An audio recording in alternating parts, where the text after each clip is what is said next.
শহরের নিয়তি কখন কাকে কার মুখোমুখি দাঁড় করিয়ে দেবে তা আগে থেকে বলা বড় কঠিন। চকচকে বহুতল আর ঝলমলে রাস্তার আড়ালে অনেক সময় লুকিয়ে থাকে চরম হতাশা আর নিঃসঙ্গতা। তেমনি এক গভীর রাতে নেশায় আচ্ছন্ন, জীবনের প্রতি সমস্ত বিশ্বাস হারিয়ে ফেলা এক কোটিপতি মেয়েকে তার গন্তব্যে পৌঁছে দিতে গিয়েছিল এক সাধারণ ট্যাক্সি ড্রাইভার। কিন্তু সেই রাতের পর যা ঘটল তা যেন কোনো রূপকথার চেয়েও বেশি রোমাঞ্চকর এবং অভাবনীয়। একটি রাতের একটি ছোট্ট মানবিক সিদ্ধান্ত কিভাবে দুটো ভিন্ন জগতের মানুষকে এক সুতোয় বাঁধতে পারে, আজকের গল্পটি তারই এক জীবন্ত উদাহরণ। আসুন সেই রোমাঞ্চকর ও হৃদয়স্পর্শী গল্পটি শোনা যাক। বন্ধুরা, এই গল্পটি পশ্চিমবঙ্গের কলকাতার, যেখানে শহরের পুরনো এলাকায় বসবাসকারী আয়ুষ সেন তার বৃদ্ধ বাবা মায়ের একমাত্র ছেলে ছিল। তার বাড়ির অবস্থা খুব একটা ভালো ছিল না, তাই পড়াশোনা শেষ করার পর সে অন্য চাকরির বদলে অটো চালানো শুরু করে। আয়ুষ সকাল থেকে রাত পর্যন্ত কঠোর পরিশ্রম করত এবং যা আয় হতো তার বড় অংশ গ্রামে থাকা তার বাবা মাকে পাঠিয়ে দিত। তার চেহারায় সব সময় সরলতা থাকত এবং সে তার কাজ পূর্ণ সততার সাথে করত। একটা সময় এমনও ছিল যখন আয়ুষ কাউকে খুব ভালোবাসত, কিন্তু সেই মেয়েটি এক পয়সাওয়ালা ছেলেকে বিয়ে করে নেয়। সেই প্রতারণা আয়ুষকে ভেতর থেকে ভেঙে দিয়েছিল, কিন্তু সে জীবনের কাছে হার মানার বদলে পরিশ্রমের পথ বেছে নিয়েছিল। অন্যদিকে কলকাতারই এক ভালো এলাকায় বসবাসকারী তনয়া বসু একটি বড় কোম্পানিতে কাজ করত। সে ছিল শিক্ষিত, বুদ্ধিমতী এবং নিজের পায়ে দাঁড়ানো এক মেয়ে। বাইরে থেকে দেখলে তার জীবন একেবারে নিখুঁত মনে হতো, কিন্তু তার বুকে এমন এক ক্ষত ছিল যার সম্পর্কে খুব কম মানুষই জানত। আসলে তনয়া গত ৩ বছর ধরে রোহিত চ্যাটার্জি নামের এক যুবককে ভালোবাসত। দুজনেই একসাথে বাঁচা মরার প্রতিশ্রুতি দিয়েছিল। তনয়া তার পরিবারের সাথেও তার বিষয়ে কথা বলেছিল।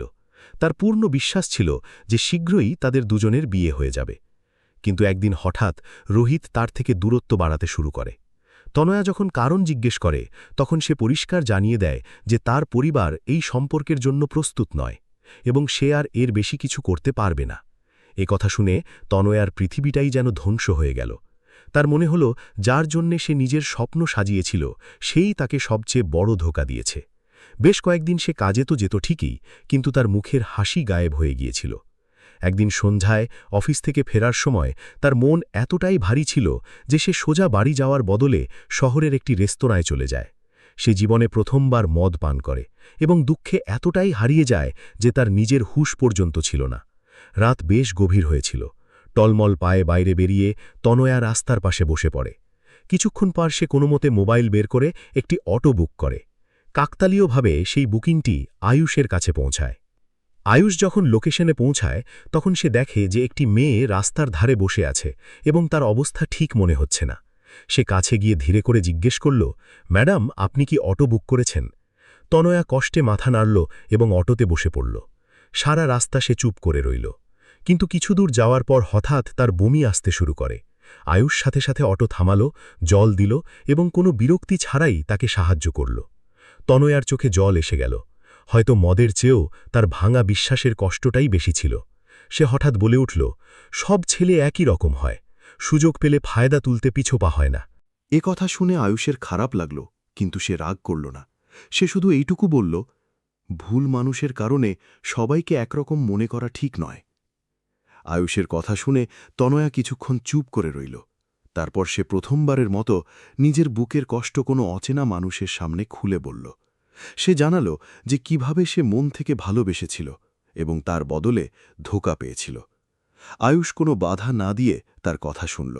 যখন তনয়া চুপ করল, তখন আয়ুষ ধীর গলায় বলল, ধোঁকা শুধু মেয়েরা পায় না ম্যাডাম, কখনো কখনো ছেলেরাও ভেঙে পড়ে।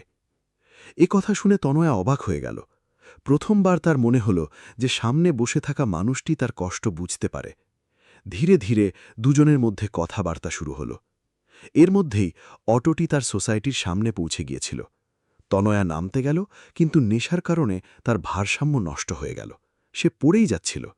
ঠিক তখনই আয়ুষ তাকে সামলে নিল। তার অবস্থা দেখে আয়ুষ বুঝতে পারল যে তাকে একা ছেড়ে দেওয়া ঠিক হবে না। তখনই তনয়া ধীর গলায় বলল, আপনি কি আমাকে ফ্ল্যাট পর্যন্ত পৌঁছে দিতে পারবেন? আমি হয়তো একা উপরে যেতে পারব না। আয়ুষ কয়েক মুহূর্ত ভাবতে লাগল। অনেক রাত হয়েছিল এবং সামনে এক অচেনা মেয়ে ছিল। কিন্তু মনুষ্যত্ব তাকে এটাই বলছিল যে তাকে নিরাপদে বাড়ি পর্যন্ত পৌঁছে দেওয়া জরুরি। সে তনয়াকে ভরসা দিল এবং ধীরে ধীরে তাকে তার ফ্ল্যাট পর্যন্ত নিয়ে গেল। দরজা খোলার পর তনয়া বিছানায় বসে পড়ল। তার চোখে নেশার পাশাপাশি গভীর কষ্টেও দেখা যাচ্ছিল। আয়ুষ ফিরে যেতেই নিচ্ছিল, তখন তনয়া কাঁপা গলায় বলল, সবাই আমাকে ছেড়ে চলে গেছে, অন্তত আজকের রাতটা আমাকে একা ফেলে যাবেন না। এ কথা শুনে আয়ুষের পা ওখানেই থেমে গেল, কারণ সে অনুভব করছিল যে এই মেয়েটির ভেতর এমন কোনো ঝড় বইছে যা তাকে যে কোনো ভুল পদক্ষেপের দিকে নিয়ে যেতে পারে। এবং সেই মুহূর্তেই সে একটি সিদ্ধান্ত নিল। আয়ুষ গভীর শ্বাস নিল এবং শান্ত গলায় বলল, ম্যাডাম, আমি এখানে শুধু আপনার সুরক্ষার জন্য থাকছি, সকাল হলেই চলে যাব। এ কথা শুনে তনয়া হালকা মাথা নাড়ল এবং চুপচাপ বিছানায় শুয়ে পড়ল। আয়ুষ ঘরের চারদিকে চোখ বোলাল। ঘর পরিষ্কার পরিচ্ছন্ন ছিল, কিন্তু প্রতিটি জিনিস এক এলোমেলো জীবনের গল্প বলছিল। টেবিলের ওপর ওষুধ পড়েছিল, দেওয়ালে পুরনো ছবি লাগানো ছিল, এবং একটি ফ্রেমে তনয়া এবং কোনো এক যুবকের হাসি মুখের ছবি রাখা ছিল। আয়ুষ বুঝতে পারল যে এই সেই মানুষ যে কার মন ভেঙেছে। সে রান্নাঘর থেকে জল ভরে কাছে রেখে দিল এবং নিজে সোফায় বসে পড়ল। সারা রাত তার চোখে ঘুম এলো না। তার ভয় ছিল যে দুঃখ আর নেশার ঘোরে তনয়া না জানি কোনো ভুল পদক্ষেপ নিয়ে ফেলে। মাঝরাতে বেশ কয়েকবার তনয়া ঘুমের ঘোরে বিড়বিড় করছিল, কেন করলে আমার সাথে এমন? আয়ুষ কোনো উত্তর দিল না। সে শুধু চুপচাপ বসে রইল। তার মনের নিজের পুরনো স্মৃতিগুলো তাজা হয়ে উঠছিল। তাকেও কখনো এভাবেই একা ছেড়ে দেওয়া হয়েছিল। রাত ধীরে ধীরে কাটতে লাগল এবং জানালা দিয়ে আসা সকালের হালকা আলো ঘরে ছড়িয়ে পড়তে শুরু করল। সকালে যখন তনয়ার চোখ খুলল, তখন তার মাথা ভারী ছিল। কয়েক মুহূর্ত সে বুঝতেই পারল না যে রাতে কি হয়েছিল। তখনই তার নজর সোফায় বসে থাকা আয়ুষের ওপর পড়ল। সে চমকে উঠল। আয়ুষ সাথে সাথে উঠে দাঁড়াল এবং বলল, ঘাবড়াবেন না, আপনি ঠিক ছিলেন না, তাই আমি এখানেই থেকে গিয়েছিলাম। ধীরে ধীরে তনয়ার রাতের কথাগুলো মনে পড়তে লাগল। তার নিজের বলা কথাগুলো মনে পড়ল, আর লজ্জায় তার মাথা নিচু হয়ে গেল। সে সাথে সাথে ক্ষমা চেয়ে বলল, আমার অনেক ভুল কথা বলা হয়ে গেছে, হয়তো দুঃখে আমি নিজের উপর নিয়ন্ত্রণ রাখতে পারিনি। আয়ুষ হেসে দিল এবং বলল, মানুষ দুঃখে ভেঙে পড়ে, এতে লজ্জার কিছু নেই। তনয়া প্রথমবার কোনো অচেনা মানুষের সামনে নিজেকে সুরক্ষিত অনুভব করছিল। সে চা বানাল এবং দুজনে প্রথমবারের মতো শান্তিতে বসে কথা বলতে শুরু করল। কথাবার্তায় আয়ুষ তার পরিবার এবং লড়াইয়ের কথা জানাল। সে এও বলল যে গরিব হওয়া কোনো দুর্বলতা নয়, শুধু পরিশ্রম করা ছেড়ে দেওয়াই হল দুর্বলতা। এই কথাটা তনয়ার মন ছুঁয়ে গেল। যাবার সময় আয়ুষ শুধু এইটুকু বলল, নিজের খেয়াল রাখবেন। কিন্তু যাওয়ার আগে তনয়া তার নম্বর চেয়ে নিল। আয়ুষ কয়েক মুহূর্ত থামল এবং তারপর নিজের নম্বর দিয়ে সেখান থেকে চলে গেল। দিন কাটতে লাগল। তনয়া ধীরে ধীরে নিজেকে সামলাতে শুরু করল, কিন্তু যখনই তার মন ভারী হতো সে আয়ুষকে ফোন করত। কখনো তারা 10 মিনিট কথা বলত, আবার কখনো ঘণ্টার পর ঘণ্টা জীবনের ব্যাপারে কথা বলতে থাকত। আয়ুষ সবসময় তাকে এগিয়ে যাওয়ার পরামর্শ দিত এবং অতীতে বেঁচে না থাকার কথা বলত। ওদিকে আয়ুষও অনুভব করতে শুরু করেছিল যে তনয়া তার সাথে কথা বলে শান্তি পায়। দুজনের মধ্যে কোনো লোভ ছিল না, কোনো লোক দেখানো ব্যাপার ছিল না, শুধু বিশ্বাসের একটা বন্ধন তৈরি হচ্ছিল। অনেকবার তনয়া তাকে চা খেতে ডাকত, কিন্তু আয়ুষ সবসময় একটা সীমা বজায় রাখত। সে জানত যে সমাজ তাদের মধ্যে পার্থক্য দেখে। একদিকে বড় চাকরি করা মেয়ে ছিল, আর অন্যদিকে একজন সাধারণ অটোচালক। তবুও সময় ধীরে ধীরে তার কাজ করে যাচ্ছিল। দুজনে একে অপরের জীবনের অংশ হয়ে উঠছিল। 1 বছর কেটে গেল। এর মধ্যে তনয়া আগের চেয়ে বেশি মজবুত হয়ে গিয়েছিল এবং আয়ুষও নিজের পরিশ্রমে কিছুটা ভালো জীবন কাটাতে শুরু করেছিল। কিন্তু তারা জানত না যে ভাগ্য এখনও তাদের সামনে এমন একটা সত্যি আনতে চলেছে যা সবকিছু পাল্টে দেবে। একদিন সন্ধ্যায় তনয়া হঠাৎ আয়ুষকে ফোন করল এবং বলল, যদি সময় থাকে তো আজ আমার সাথে দেখা করো, আমার তোমার সাথে জরুরি কথা আছে। তার গলার আওয়াজ আগের চেয়ে অন্যরকম লাগছিল। আয়ুষ কাজ শেষ করে নির্ধারিত জায়গায় পৌঁছে গেল। শহরের বাইরে নদীর ধারে একটা শান্ত জায়গা ছিল, যেখানে খুব কম মানুষ আসত। দুজনেই সেখানেই বসে পড়ল। কিছুক্ষণ দুজনেই চুপচাপ রইল। ঠান্ডা হাওয়া বইছিল এবং সূর্য ধীরে ধীরে অস্ত যাচ্ছিল। হঠাৎ তনয়া বলল, আয়ুষ, তোমার কি সেই রাতের কথা মনে আছে যখন তুমি আমাকে বাড়িতে ছাড়তে এসেছিলে? আয়ুষ মাথা নেড়ে বলল, হ্যাঁ, সেই রাত কিভাবে ভুলতে পারি। তনয়া তার দিকে তাকালো এবং ধীর গলায় বলল, যদি সেই রাতে তুমি আমার সাথে কোনো বাজে কাজ করতে, তাহলে হয়তো আজ তুমি এই পৃথিবীতে থাকতে না। এ কথা শুনেই আয়ুষের চেহারা বদলে গেল, তার হৃৎস্পন্দন বেড়ে গেল। সে কয়েক মুহূর্ত ধরে তনয়ার দিকে তাকিয়ে রইল, যেন তার নিজের কানের উপর বিশ্বাসই হচ্ছিল না। তার মনে হঠাৎ শত শত প্রশ্ন জাগতে শুরু করল। আসলে এমন কি ছিল যা তনয়া এত সময় পর বলছিল? সে আসলে সেই রাতে কি অবস্থায় ছিল? আর কেন সে এত বড় একটা কথা এত শান্ত মুখে বলে দিল? আয়ুষ নিজেকে সামলে নিয়ে ধীর গলায় জিজ্ঞেস করল, তনয়াজি, আপনি এমন কথা কেন বলছেন? এই কথা শুনে তনয়া দীর্ঘশ্বাস ফেলল। তার চোখ দূরের বহমান জলের দিকে তাকিয়েছিল। মনে হচ্ছিল যেন সে নিজের বুকে চেপে রাখা কোনো খুব বড় রহস্য বাইরে বের করতে চলেছে। আয়ুষ প্রথমবার তার চেহারায় ভয় আর কষ্ট একসাথে দেখতে পাচ্ছিল। সে অনুভব করতে পারছিল যে এবার যে সত্যি সামনে আসতে চলেছে তা শুধু তনয়ার জীবন নয়, বরং তার নিজের জীবনকেও চিরকালের জন্য বদলে দিতে পারে।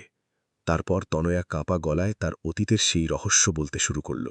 সে কয়েক মুহূর্ত চোখ বন্ধ রাখল এবং তারপর ধীর গলায় বলল, সেই রাতে আমি শুধু ভেঙে পড়িনি, আমি ভয়ঙ্কর হয়ে উঠেছিলাম। আয়ুষ চুপচাপ তার কথা শুনতে লাগল। তনয়া বলল, রোহিত যখন আমাকে ছেড়ে দিয়েছিল তখন আমার মনে হয়েছিল যেন আমার গোটা পৃথিবী শেষ হয়ে গেছে। আমি নিজেকে ঘরে বন্ধ করে নিয়েছিলাম। বেশ কয়েকদিন কারো সাথে কথা বলিনি। তারপর একদিন আমার ভেতরের রাগ এতটাই বেড়ে গেল যে আমি ঠিক করে নিয়েছিলাম যে আমার জীবন ধ্বংস করেছে তাকে শান্তিতে বাঁচতে দেব না। আয়ুষের মুখে চিন্তার ছাপ স্পষ্ট দেখা যেতে লাগল। তনয়া বলতে থাকল, সেই রাতে যখন আমি মদ খেয়ে বাইরে বেরিয়েছিলাম তখন আমার মনে অনেক বাজে চিন্তা ঘুরপাক খাচ্ছিল। আমি নিজের কাছেও হেরে গিয়েছিলাম, আর পৃথিবীর কাছেও। তার গলার স্বর ভারী হয়ে গেল। আমার মনে হতে শুরু করেছিল যে জীবন যদি আমার সাথে ন্যায়বিচার না করে, তাহলে আমিও কারো সাথে ন্যায়বিচার করব না। আয়ুষ এসব শুনে স্তব্ধ হয়ে গিয়েছিল। সে কখনো কল্পনাও করেনি যে বাইরে থেকে এতটা মজবুত দেখানো তনয়া নিজের ভেতরে এত বড় এক ঝড় লুকিয়ে রেখেছে। তার জন্য এটা শুধু কোনো গল্প ছিল না, বরং কোনো মানুষের ভেঙে যাওয়া মনের সত্যতা ছিল। তনয়া দীর্ঘশ্বাস ফেলল এবং আগে বলল, যখন তুমি আমাকে সেই রাতে বাড়ি নিয়ে এসেছিলে তখন আমি তোমাকে চিনতাম না। আমার মনে হতো যে সব মানুষ একই রকম হয়। তাই আমি যখন তোমাকে ভুল কথা বলেছিলাম এবং তোমার উদ্দেশ্য নিয়ে সন্দেহ করেছিলাম, তখন আমি তোমার পরীক্ষা নিচ্ছিলাম। আয়ুষ মন দিয়ে শুনতে লাগল। তনয়া বলল, সত্যি বলতে আমি মনে মনে ঠিক করে নিয়েছিলাম যে তুমি যদি আমার অসহায়তার সুযোগ নিতে, তাহলে আমি তোমাকে কখনো ক্ষমা করতাম না, হয়তো নিজেকেও না। এ কথা বলে তার চোখ দিয়ে জল গড়িয়ে পড়ল। সে বলল, কিন্তু তুমি এমন কিছুই করনি। তুমি সারা রাত আমার সুরক্ষার জন্য বসেছিলে। প্রথমবার আমার মনে হল যে পৃথিবীতে এখনও ভালো মানুষ আছে। আয়ুষ ধীর গলায় বলল, আমি তো শুধু মনুষ্যত্ব পালন করেছি। তনয়া তার দিকে তাকিয়ে হালকা হাসল এবং বলল, হয়তো আজকাল মনুষ্যত্ব পালন করাটাই সবচেয়ে বড় ভালো কাজ হয়ে দাঁড়িয়েছে। আয়ুষ বুঝতে পারছিল না সে কি বলবে। সে শুধু এইটুকু অনুভব করতে পারছিল যে সেই রাতে নেওয়া একটা ছোট্ট সিদ্ধান্ত কারোর জীবন বদলে দিয়েছে, হয়তো তার নিজেরও। কিছুক্ষণ দুজনের মধ্যে নিস্তব্ধতা ছেয়ে রইল। নদীর জল ধীরে ধীরে বইছিল এবং সন্ধ্যার অন্ধকার ঘন হতে শুরু করেছিল। তখনই তনয়া শান্ত গলায় বলল, আয়ুষ, গত 1 বছরে আমি তোমাকে খুব কাছ থেকে দেখেছি। তুমি কখনো আমার দুর্বলতার সুযোগ নাওনি। আমি যখন ভেঙে পড়েছিলাম তখন তুমি আমাকে সামলেছ। আমি যখন হতাশ হয়েছি তখন তুমি আমাকে সাহস দিয়েছ। আয়ুষ কিছু বলতে পারত, তার আগেই তনয়া বলল, আর হয়তো এই কারণেই আমার তোমার সাথে প্রেম হয়ে গেছে। এ কথা শুনে আয়ুষ যেন পাথর হয়ে গেল। সে কখনো ভাবতেও পারেনি যে একদিন তনয়া তাকে এমন কথা বলবে। তার মনে আনন্দও ছিল, আবার ভয়ও ছিল।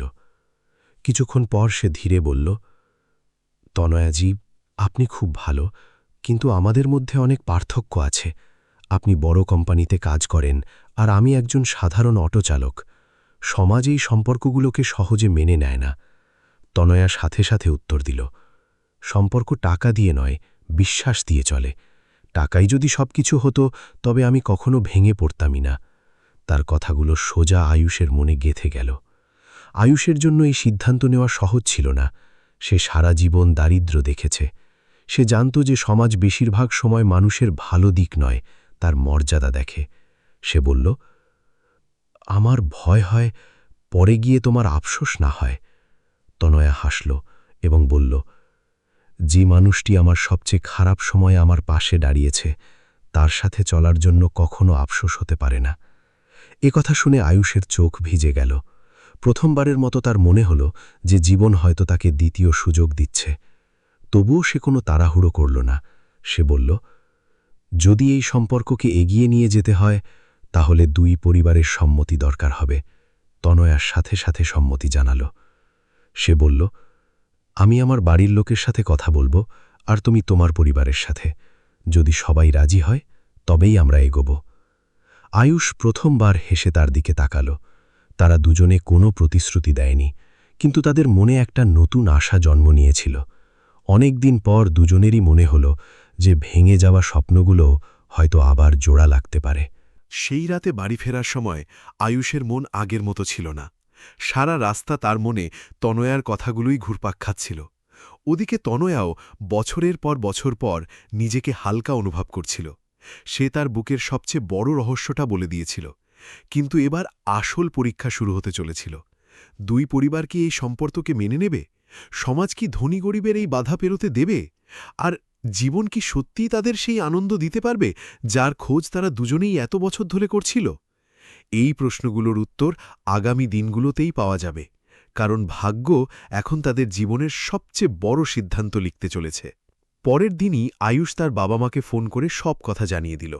প্রথমে তো তার বাবা মায়ের বিশ্বাসই হল না যে একটা বড় কোম্পানিতে কাজ করা মেয়ে তাকে বিয়ে করতে চায়। আয়ুষের মা শুধু একটাই প্রশ্ন করল, বাবা, মেয়েটা কি তোমার স্বভাব বুঝতে পারে? আয়ুষ না ভেবেই বলল, মা, হয়তো সবচেয়ে বেশি সেই বোঝে। কথা শুনে তার মা খুশি হয়ে গেল। ওদিকে তনয়াও তার বাবা মায়ের সাথে কথা বলল। তার বাড়ির লোকেরা আগে থেকেই তার পুরনো কষ্ট দেখেছিল। তারা চেয়েছিল যে তাদের মেয়ে এবার এমন একজন জীবনসঙ্গী বেছে নিক যে তাকে সম্মান করবে। যখন তনয়া আয়ুষের ব্যাপারে জানাল যে সে কঠিন সময়ে তার পাশে ছিল, তখন তার বাবা শান্ত স্বরে বলল, মা, মানুষের পরিচয় তার চরিত্র দিয়ে হয়, তার পেশা দিয়ে নয়। কিছুদিন পর দুই পরিবারের দেখা করার দিন ঠিক হল। প্রথম দেখায় কিছুটা আড়ষ্ট অবশ্যই ছিল, কিন্তু কথাবার্তা এগোনোর সাথে সাথে পরিবেশ স্বাভাবিক হয়ে গেল। আয়ুষের বাবা মা ছিলেন সরল স্বভাবের, আর তনয়ার বাবা মা ছিলেন বুঝদার। শেষমেশ দুই পরিবারই এই সম্পর্কের জন্য রাজি হয়ে গেল। সেই দিন আয়ুষ বুঝতে পারল যে সত্যিকারের সম্পর্কের ভিত্তি বিশ্বাসের ওপর টিকে থাকে, লোক দেখানোর ওপর নয়। কয়েক মাস পর খুব সাধারণভাবে দুজনের বিয়ে হয়ে গেল। বিয়েতে বড়সড় কোনো আড়ম্বর ছিল না, কিন্তু সবার মুখেই সত্যিকারের আনন্দ দেখা যাচ্ছিল। বিয়ের পর তনয়া প্রথমবার আয়ুষের গ্রামে গেল। সে সেখানকার সাধারণ জীবনযাপন দেখল, ছোট্ট একটা বাড়ি, মাটির উঠোন আর সীমিত সম্বল। কিন্তু সে এটাও দেখল যে সেই বাড়িতে আপনজন বলে একটা ব্যাপার অনেক বেশি ছিল। আয়ুষের বাবা মা তাকে নিজের মেয়ের মতো আপন করে নিল। গ্রামে কয়েকদিন কাটানোর পর দুজনে কলকাতায় ফিরে এলো। তনয়া তার চাকরি করতে লাগল, আর আয়ুষ আগের মতোই পরিশ্রম করতে থাকল। কিন্তু এবার একটা পার্থক্য ছিল, তারা দুজনে মিলে ভবিষ্যতের পরিকল্পনা করত। তনয়া দেখল যে আয়ুষ শুধু পরিশ্রমেই নয়, সে বুঝদারও বটে। একদিন সে বলল, যদি আমরা সঠিক পরিকল্পনা করি তাহলে তুমি শুধু অটো চালানোর মধ্যেই সীমাবদ্ধ থাকবে না। আয়ুষ হেসে বলল, আমার জন্য এটাই অনেক যে আমরা সম্মানের সাথে জীবন কাটাচ্ছি। কিন্তু তনয়ার মনে তার স্বামীকে এগিয়ে যেতে দেখার স্বপ্ন ছিল। সে তার সঞ্চয়ের কিছু অংশ আয়ুষের কাজে লাগানোর সিদ্ধান্ত নিল। তনয়ার সাহায্য আর আয়ুষের পরিশ্রমে ধীরে ধীরে এক নতুন দিশা তৈরি হল। আয়ুষ আরেকটি অটো কিনল এবং সেটা ভাড়ায় চালাতে শুরু করল। তারপর সময়ের সাথে সাথে সে তৃতীয় গাড়িটাও নিয়ে নিল। তার সততা আর ব্যবহারের কারণে মানুষ তার উপর ভরসা করতে শুরু করল। কয়েক বছরের মধ্যে তার ছোট কাজটা বড় হতে শুরু করল। সে এখন নিজে গাড়ি চালানোর পাশাপাশি অন্য চালকদেরও কাজ দিতে শুরু করেছিল। ওদিকে তনয়াও তার চাকরিতে ক্রমাগত এগিয়ে যাচ্ছিল। তার পরিশ্রম কাজে দিল এবং কোম্পানিতে তাকে বড় দায়িত্ব দেওয়া হলো। দুজনেই নিজেদের ক্ষেত্রে এগিয়ে যাচ্ছিল, কিন্তু তারা কখনো তাদের সংগ্রামের দিনগুলোকে ভুলে যায়নি। আয়ুষ সবসময় বলত, যে দিন মানুষ তার কষ্টের দিনগুলোকে ভুলে যায় সেই দিনই তার অহংকার শুরু হয়। দুজনে অভাবী মানুষদের সাহায্যও করতে লাগল। অনেক সময় আয়ুষ ভাড়া না নিয়েই বয়স্ক মানুষদের তাদের বাড়ি পর্যন্ত পৌঁছে দিত। তনয়া অভাবী বাচ্চাদের পড়াশোনায় সাহায্য করত। হয়তো কষ্টের মধ্য দিয়ে যাওয়া মানুষরাই অন্যের কষ্ট ভালোভাবে বুঝতে পারে। সময় তার নিজস্ব গতিতে চলতে থাকল। কয়েক বছর পর তাদের বাড়িতে বাচ্চাদের কলকাকলি শোনা যেতে শুরু করল। বাড়িতে আনন্দ বেড়ে গেল। আয়ুষ তার বাবা মাকেও শহরে নিয়ে এলো, যাতে পুরো পরিবার একসাথে থাকতে পারে। এখন সে আগের সেই সংগ্রাম করা যুবক ছিল আদি, কিন্তু তার ব্যবহারে সেই একই সরলতা বজায় রইল। একদিন সন্ধ্যায় ছাদে বসে আয়ুষ আর তনয়া পুরনো দিনের কথা মনে করছিল। তখনই তনয়া হেসে বলল, যদি সেই রাতে তুমি আমাকে একা ছেড়ে দিতে, তাহলে হয়তো আমার জীবন অন্য কোনো দিকে চলে যেত। আয়ুষ শান্ত স্বরে বলল, আর যদি সেই রাতে আমি মনুষ্যত্ব ভুলে যেতাম, তাহলে হয়তো আজ এই পরিবার কখনো বড় হতোই না। দুজনে কিছুক্ষণ চুপচাপ রইল। ধীরে সুস্থে হাওয়া বইছিল আর বাচ্চারা উঠোনে খেলা করছিল। সেই মুহূর্তে দুজনেই বুঝে গিয়েছিল যে জীবন সবসময় আমাদের দ্বিতীয় সুযোগ দেয় না, কিন্তু যখন দেয় তখন সেটাকে চেনা জরুরি। কখনো কখনো একটি সঠিক সিদ্ধান্ত শুধু একটি জীবন নয়, অনেকগুলো জীবন বদলে দেয়। বন্ধুরা, এই গল্প থেকে আমরা এই শিক্ষাই পাই যে ভেঙে পড়া মানুষকে ভরসা দেওয়া কোনো দুর্বলতা নয়, এটি সবচেয়ে বড় মনুষ্যত্ব। কোনো একজন মানুষের ভুলের শাস্তি পুরো পৃথিবীকে দেওয়া উচিত নয়, কারণ সব মানুষ একরকম হয় না। সত্যিকারের ভালোবাসা চেহারা, টাকা এবং মর্যাদা দেখে না, এটি শুধু সম্মান, বিশ্বাস এবং পাশে থাকার অনুভূতি দেখে। আয়ুষ এবং তনয়ার গল্প আমাদের এটাও শেখায় যে জীবনে যতই কঠিন পরিস্থিতি আসুক না কেন, যদি মানুষ ধৈর্য এবং সততা না ছাড়ে, তাহলে ভাগ্য একদিন তার সাথ অবশ্যই দেয়। বন্ধুরা, যদি আপনাদের এই গল্পটি ভালো লেগে থাকে, তাহলে ভিডিওটিতে লাইক করবেন, ইসরাত ভয়েস 11 চ্যানেলটিকে অবশ্যই সাবস্ক্রাইব করবেন এবং কমেন্ট করে অবশ্যই জানাবেন যে এই গল্পে আপনার সবচেয়ে ভালো কোন চরিত্রটি লেগেছে এবং কেন। দেখা হচ্ছে পরের গল্পে, নতুন এক অভিজ্ঞতা এবং নতুন শিক্ষার সাথে। জয় হিন্দ, জয় ভারত।